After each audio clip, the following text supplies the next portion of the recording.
Everybody hates me until they need me. What professions are examples of this? Story 1. Finding a good mechanic will 99% of the time save you the most money out of most of these answers. Finding one that's skilled but doesn't rip you off is a fucking godsend. I didn't realize this until I married someone whose father is a mechanic. The amount of bullshit I no longer deal with is unbelievable. If you find a good mechanic, don't piss them off nickel and diming them. I miss that, having moved from a small town to a metro area. Our mechanic is fine, not a rip-off, but nothing great. I first used my old mechanic after me, and another guy simultaneously rear-ended each other with the corners of our rear bumper in a gravel parking lot. I drove over to the mechanic to see if there was internal damage and how much body repairs would be. The front desk guy started looking it over, quoting me prices for a new rear bumper and labor and such. Meanwhile, while he's talking to me, the mechanic walks over to my car with a mallet, makes a quick, firm tap on the inside of the bumper, and pops the dent out. He then looks at me and says, "It's plastic, so if you don't care about a little paint scratched, you're good to go," and walks off. Front desk guy wasn't happy, but that mechanic was a broke college student's hero and got all my business after that. Story 2. When I was a janitor, I got a lot of hate for knocking out my 8-hour day in 4 individual hour-long chunks of effort. I was always available for spills and got extra work done every day, but spent another 4 hours basically chilling, and management not once got on my case. The other employees despised this until a customer's colostomy bag somehow ruptured in the bathroom. From that day forward, none of them gave a fuck if I was just hanging out on my phone. Story 3. I accompanied my dad on what was most likely a timeshare information trip to the Bahamas, and was lucky to ride a cruise ship at 7 years old. The ship was interesting and fun to explore, and every deck aside from the open-air top deck had this orange citrus smell to it. It was everywhere. I associated it with cruise ship smell, and left it at that. This was the first time I'd smelled that particular smell. It wasn't unpleasant, it was just a new thing in my life, part of an overall interesting and fun adventure. The second time I smelled that smell was enough to take every pleasant memory I had of that cruise ship and throw it overboard. The second time I smelled that orange citrus smell, that exact smell, was when Kevin T. lost his lunch in the hallway between 5th and 6th grade, and our janitor, Mr. Sparks, had thrown absorbent powder over the pile of puke. The smell was the puke powder. The ship smelled like puke powder, from the bottom to the top. Gross. Story 4. Plastic surgeons. My uncle is a plastic surgeon, and he does only reconstructive stuff, fixing burn victims' faces and stuff like that. But when people ask him what kind of doctor he is, and he says plastic surgeon, they usually kind of scoff. It is often forgotten, but plastic cosmetic surgery got a big start in the aftermath of WWO. There were plenty of vets with horrible disfigurements that were met with horror and revulsion returning to civilian life. The operations they took to replace lost jaws, eyes, bones, etc., were attempts to let these vets able to enjoy some normalcy in society. Story 5. I'm a dentist for kids. I am hated by parents and children. I had only a few fillings done as a child, and it was fine, but I didn't realize how much fear and anxiety was in the world for dentists. It wears you down after a while, and a lot of dentists get burned out because no one appreciates you and how hard of a job it is. You kind of have to give no fucks at a certain point because people need you, but then you have to hear shit like, "Hey, good thing I'm getting this filling today, so you can make your boat payment," when in actuality, you are getting paid $182 for that filling on a child, while the mother is crying in the corner in worry, which barely pays the overhead of running a practice, while you have $500,000 in student loans. You do a good job, and then the parent says, "Let's get out of this horrible place." Adults say to me, "I hate the dentist," and I say, "Well, I am a pretty nice person," and then they say, "Oh, not you, just I hate everything you do." The world is less tolerant of discomfort, and I think dentists need to use more sedation for treatment, but then people won't want to pay $500 for it, so they will still hate us. Story 6. All the trades guys. They're so expensive, until that plumber shows up at 2 a.m. to prevent the sewage backup, or the electrician that fixes an overloaded breaker panel, preventing a fire, or the carpenter who builds the room for your toddler so you can get some sleep and maybe some sexy time.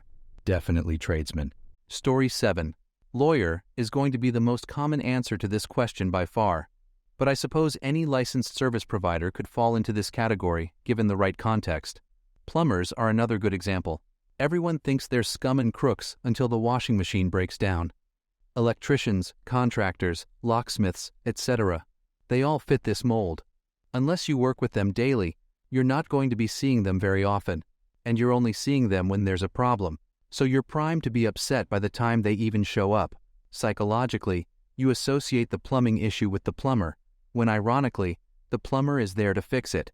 Everyone wants to shoot the messenger. IT people and network security professionals are another classic example of this effect. Story 8. I would go so far as to say, cooks in general. Look, I understand that having someone make your food for you, at least as an adult, isn't considered a necessity and is more or less a luxury, but that's what makes the shit you get as one so frustrating sometimes. People treat it as a luxury until they're hungry, and now, suddenly, it's a necessity. Feeding yourself is a necessity, but having someone else do it is totally optional. So cooks end up on the teeter-totter of, we don't need you, but I'm hungry so please do your job. That doesn't even mention that cooking is a skill a lot of people don't bother developing or only develop certain styles of cooking in their own home. So if you want variety, you either have to spend time and more money just to learn that new recipe, or you have to go to someone else to have them make that food for you. It's an industry that many people end up relying on for convenience purposes, but end up serving a necessity by serving that convenience, if that makes enough sense. Plus, most of the people who talk smack about fast food workers or restaurant workers in general genuinely don't understand how cooking works and only care about their stomachs being full. Throw them in a kitchen and they'll panic, get overwhelmed, and quit, walk away. Story 9. People are very quick to look down on people who work retail or in the food industry. People openly disrespect sanitary workers and even USPS and DMV workers, but our society couldn't function without any of them. Honestly though, USPS and DMV workers are almost always rude, and because the US loves to make simple things complicated, all the stupid rules at both the places are almost physically painful, and if I had to deal with it for 48 hours a week, I would probably be rude too. Story 10. I was a rape crisis worker for a while. Every time I mentioned my job, it made people very uncomfortable. No one wanted to talk about my job or anything, but when I showed up at all hours to the call, everyone there was so happy to see me. Strange experience. Story 11. Child protection caseworker. People generally hate us and vilify us, but man, when you need us, you need us. Most people genuinely do not understand the work that we do. I work in Australia, and I have been chased out of houses with knives, punched, had abuse hurled at us, had my kids threaten the whole shebang, but we never stopped trying to keep kids safe. Story 12. HR and safety. I do both jobs for 2 oil field companies. I don't exist unless people want something. I'm a bitch until someone needs and wants something.